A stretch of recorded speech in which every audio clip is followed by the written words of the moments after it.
के बैठक के अध्यक्ष होंगे। प्रमुख अतिथि, विशिष्ट अतिथि लगाए उपस्थित आदरणीय अग्रज दाजू है दीदी, सब में हम लाल सलाम के क्रांतिकारी अभिवादन करना चाहिए। अभिवादन आए अपना सबके बीच में एक संघर्ष प्रधानमंत्री के कदम के विरुद्ध में देश में लगभग सब पार्टी ई कदम जे संघीय सांसद भंग भेले एकर ई कदम जे छे प्रतिगामी कदम छे, ई पश्चगामी कदम छे। ऐसे देश के बहुत बड़का घाटा हेतै और ई कदम जे छे संविधान के विरुद्ध छे, जनता के विरुद्ध छे, पार्टी के विरुद्ध छे, कार्यकर्ता के विपक्ष में छे। ई कदम नहीं चलना चाहिए। एकरा जे छे ई भंग करे के सिफारिश करे साथ राष्ट्रपति जे छे आधा घंटा के भीतर में उ जे छे से लाल मोहर लगा के छाप लगा के ई सदन के विघटन क्या जे अधिकार कानून में संविधान में प्रधानमंत्री के नहीं देने छे वही चीज के जे छे राष्ट्रपति स्वीकार करके भंग के ई बहुत बड़ा ई राष्ट्र और जनता प्रति आघात आए।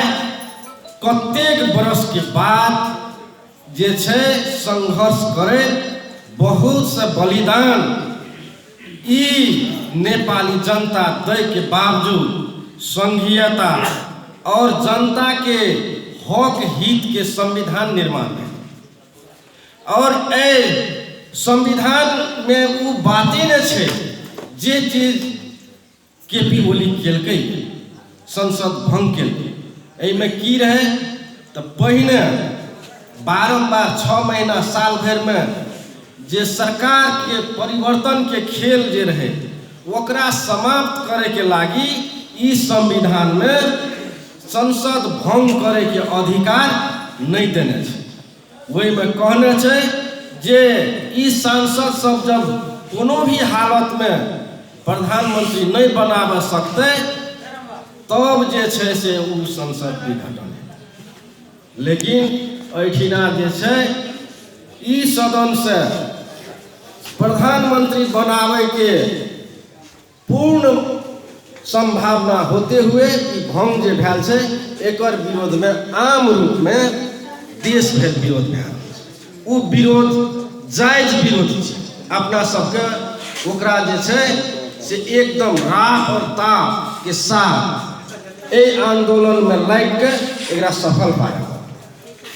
आई सारा देशवासी के विश्वास की छे कम्युनिस्ट पार्टी पर विश्वास केना स्थापित भेलै कि मनमोहन अधिकारी के पाला में अल्पसंख्यक मतलब अल्प मत के प्रधानमंत्री मनमोहन अधिकारी जे कम्युनिस्ट के नीति अनुसार काम केलकै आइ जे छे इतिहास में मनमोहन काल के स्वर्णिम युग के रूप में नेपाली समाज देखे छे। आइ अपना सबके बीच में ई कोई केपी ओली प्रधानमंत्री लगभग 2/3 बहुमतो नहीं 2/3 के शक्तिशाली प्रधानमंत्री जनता जे छे ई राष्ट्र जे छे बहुत बड़का आशा के। लेकिन वो की भेले आशा के जस्ट विपरीत एकर जे छे प्रधानमंत्री काल में खाली भ्रष्टाचारी सबके बढ़ावा एकर मंत्रिमंडल में जे छे से भ्रष्ट पैसा कमावे में पूर्ण ध्यान इकर जे छे अर्थ मंत्री से लेकर सब जे छे जनता पर टैक्स लादे के मात्र काम के जनपक्षीय काम नहीं करे के बाद एकरा जे छे से पार्टी के नियम अनुसार, पद्धति अनुसार देश और जनता के पक्ष में काम करावे के लागी जब करे लागले तो एक एहन प्रतिगामी कदम चाललकै जैसे सारा मुलुक के सारा समाज के घाटा है। जे उद्देश्य समृद्ध नेपाल, सुखी नेपाली के स्थापना करबे वो संभव नहीं है। हमरा पास में टाइम नहीं है कि प्रमुख अतिथि विशिष्ट अतिथि सब है, तै हेतु हम टाइम नहीं लेबे। हमें अंत में इंचार्ज कमरेड, सह इंचार्ज, जिल्ला अध्यक्ष कमरेड लगायत के सबै कमरेड साथीहरुलाई मैले एकमुष्ट छोटकरी अभिवादन गरेँ। यदि जुन हामी यहाँ बसिरहेका छौँ, वास्तवमा यदि यो बैठक एक किसिमको दुःखद बैठक हो। हामीले यो बैठक गर्नु परेको हुँदा थिएन, तर देशभरि हामीले गाउँमा, टोलटोलमा, जिल्लामा, प्रदेश स्तरीय, केन्द्र स्तरीय यस्ता किसिमका भेला बैठकहरू गरिरहेका छौँ। यो परिस्थिति अब पछि 2-3 जना वक्ताहरू हुनुहुन्छ, म उहाँहरूलाई बढी समय दिने भएको छु। थोरै मात्रै म कुरा छु। जति बेला संविधान सभामा संविधान लेखिँदै थियो त्यति बेला म पनि संविधान सभामा संविधान लेखन कार्यमा जुटेको एउटा व्यक्ति भएकोले त्यसको साक्षीको रूपमा के कुरा बताउन चाहन्छु। धेरै पटक नेपालमा के अरे प्रधानमन्त्रीले संसदलाई भङ्ग गरेर 3 वर्ष, 2 वर्ष, 4 वर्ष, यानी 5 वर्षको जुन एउटा संसद थियो त्यसलाई 3 वर्षमै पुर्याउने काम भएको थियो। यसले देशमा अस्थिरता पैदा भयो भन्ने कुरा आम नेपाली जनमानसको बुझाइ थियो। त्यो बुझाइले गर्दा प्रधानमन्त्रीलाई हुने त्यो अधिकार अहिलेको यो संविधानले कटौती गरिदियो।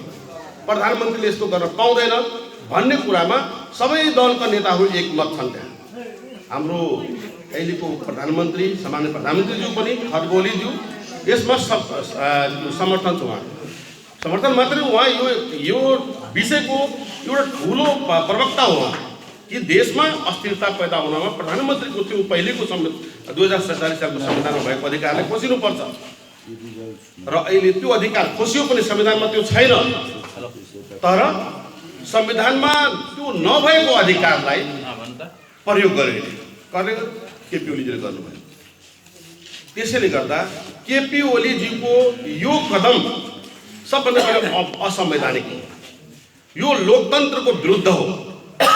यो जुन संविधानबाट जनताले जुन आर्जन गरेको छ, जुन उपलब्धि पाएको छ, गणतन्त्र पाएको छ, जुन एउटा सामन्ती राजतन्त्र थियो देशमा त्यसको अन्त भएको छ, जुन केही जात जाति अथवा केही व्यक्तिहरूको हातमा राज्य सत्ता थियो त्यो आम जनतामा गएको छ, संहिता आएको छ, लोकतन्त्र आएको छ, धर्मनिरपेक्षता आएको छ, गणतन्त्र आएको छ। यी सम्पूर्ण कुराहरूलाई चाहिँ यसले धक्का दिएको छ। अर्थात् नेपालमा हामीले 70 वर्ष लडेर जुन लोकतन्त्र प्राप्त गर्यौं, संघीय गणतान्त्रिक लोकतन्त्र हो, त्यो संघीय लोकतान्त्रिक गणतन्त्रलाई केपी ओलीको कदमले धक्का दिएको छ। यसलाई तानाशाह भन्नै पर्छ। यो तानाशाह हो। यो तानाशाही व्यवस्था नेपाल जस्तो लोकतान्त्रिक मुलुकमा चल्न सक्छ? चल्न सक्दैन, किनभने नेपाली जनता अब बुझ्दैछन्। त्यसैले त्यो जनताले बुझेर नै अहिले हरेक दल, हामी बहुदलीय सिस्टमको अभ्यासमा छौँ, सम्पूर्ण दलहरू चाहिँ अहिले यो कदमको विरुद्धमा छ। किन छन् भने लोकतन्त्रलाई पहिले बचाउनु पर्यो। हो, लोकतन्त्रलाई हत्या गरिएको छ, यसको विरुद्ध हामी सडकमा छौँ। त्यसैले गर्दा हामी यो बैठक गरिरहेका छौँ। हामी नेपाल कम्युनिस्ट पार्टीको एउटा इतिहास छ। नेपालमा कम्युनिस्टहरू वास्तवमा टुक्रा टुक्रामा सानो पार्टी धेरैवटा छन्, अहिले पनि छन्। तर नेपाली जनताले 2वटा कम्युनिस्ट पार्टीलाई ठुलो पार्टीको रूपमा उभ्याएको थियो। नेपाल कम्युनिस्ट पार्टी एमाले र नेपाल कम्युनिस्ट पार्टी के अरे माओवादी केन्द्र। यो दुईटा पार्टीको अधिवेशनले एउटै विचार ल्यायो। हामीले जनयुद्ध गऱ्यौँ, त्यतिर एक किसिमको अभ्यास भइरहेको थियो एमालेबाट, हामी माओवादीको जनयुद्ध गऱ्यौँ। दुईटै पार्टीको एउटा निचोड निस्क्यो कि अब यो समाजवादी, यो एक किसिमको हामी एउटा आन्दोलनलाई पुरा गऱ्यौँ, एउटा क्रान्ति गऱ्यौँ, अब हाम्रो यो भिजन छ। त्यो दुईटैको भिजन एउटै भयो, एउटै सोचाइ भयो। त्यो एउटै सोचाइ, दुईटैको निचोड जुन दुईटैको प्रतिवेदनले भन्यो, राजनीतिक प्रतिवेदनले भन्यो, त्यसले हामीलाई एक ठाउँमा आउन बाध्य पारेको थियो र हामी एकता गरेको थियौँ। यो एकताले नेपालको नेपाली काङ्ग्रेस होस्, चाहे त्यो राप्रपा होस्, चाहे कुनै पनि पार्टी होस्, अथवा कोही के अरे यही तानाशाही कुरा गरौँ न, लोकतन्त्र विरोधी रोष कसैले पनि मन परेको थिएन। अन्तर्राष्ट्रिय समुदायमा धेरैवटा यस्ता शक्तिहरू छन् जसले नेपालको यो कम्युनिस्ट पार्टीको ठुलो इतिहास जुन रच्यो, एउटा शक्ति बन्यो, त्यसलाई मन पराएको थिएन।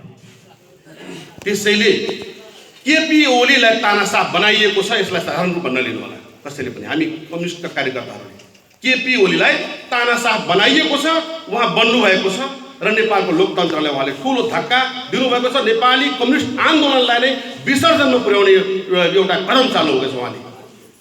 त्यसको चाहिँ कम्युनिस्ट नेताहरूले, कम्युनिस्ट कार्यकर्ताले भर्सना गर्नैपर्छ। म एउटा प्रश्न गर्छु, यहाँसम्म राख्न चाहन्छु। संविधान सभाबाट संविधान जारी गर्दा सुभाष नेमुवाङ नेपालको ठुलो कानुनविद, इज्जत पाएको नेता, सबैले सम्मान गर्ने नेता उहाँ स्वयंले यो संविधान सभाको त्यति बेला उहाँ सभामुख हुनुहुन्थ्यो, अध्यक्ष हुनुहुन्थ्यो, उहाँले जारी गर्दा उहाँले दस्तखत गर्नुभयो। हामी उहाँको वरिपरि बसेर फोटो खिचाउन खुसी हुन्थ्यौँ। त्यो व्यक्ति जसले संविधानको व्याख्या राम्ररी गर्न सक्छ, उहाँले पनि केपी ओलीको यो कदमलाई मन पराउनु भएको छ, उहाँ त्यसको साथ हुनुहुन्छ।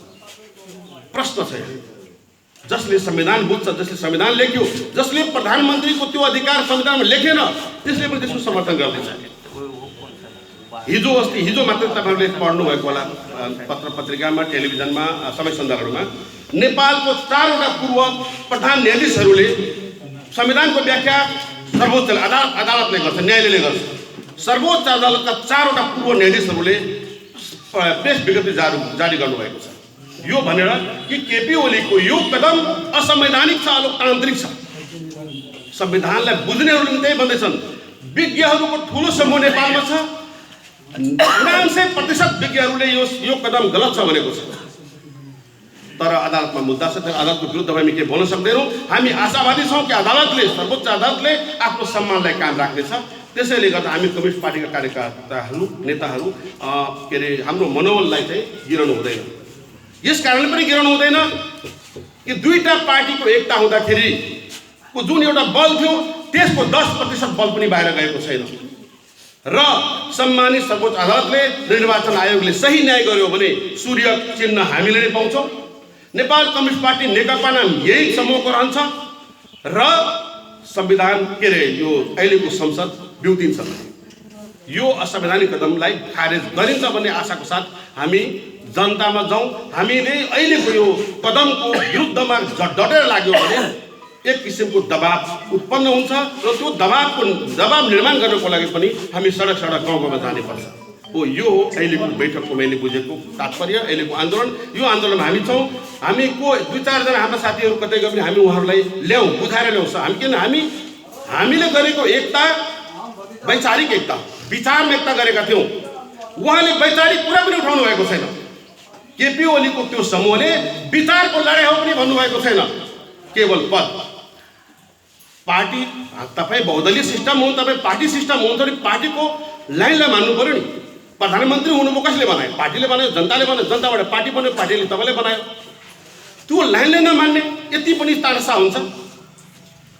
त्यस कारणले गर्दा हामी हतोत्साहितमा हौँ। केही प्रतिशत, मलाई लाग्छ 10% भन्दा बढी हाम्रा साथीहरू बाटो बिराउनु भएको छैन। उहाँलाई सम्झाएर ल्याउन सकिन्छ, थोरै समय लाग्छ। हामीले आत्मबललाई मजबुत पारौँ। कमसेकम यो अहिलेको उपस्थित साथीहरूलाई यो भन्न चाहन्छु कि यो गाउँपालिका हरिनगरका 7वटा वार्ड छन्, सबै वार्डमा साथीहरूलाई एकजुट बनाऊ।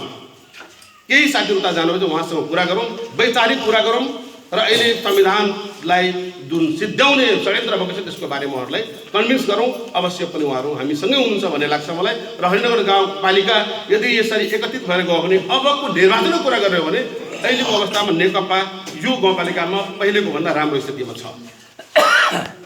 अब म धेरै बोल्न चाहिन्न, पछिल्ला 3 जना वक्ता, सिनियर वक्ताहरू हुन्छ, उहाँलाई मैले समय दिँदै म आफ्नो 2 शब्द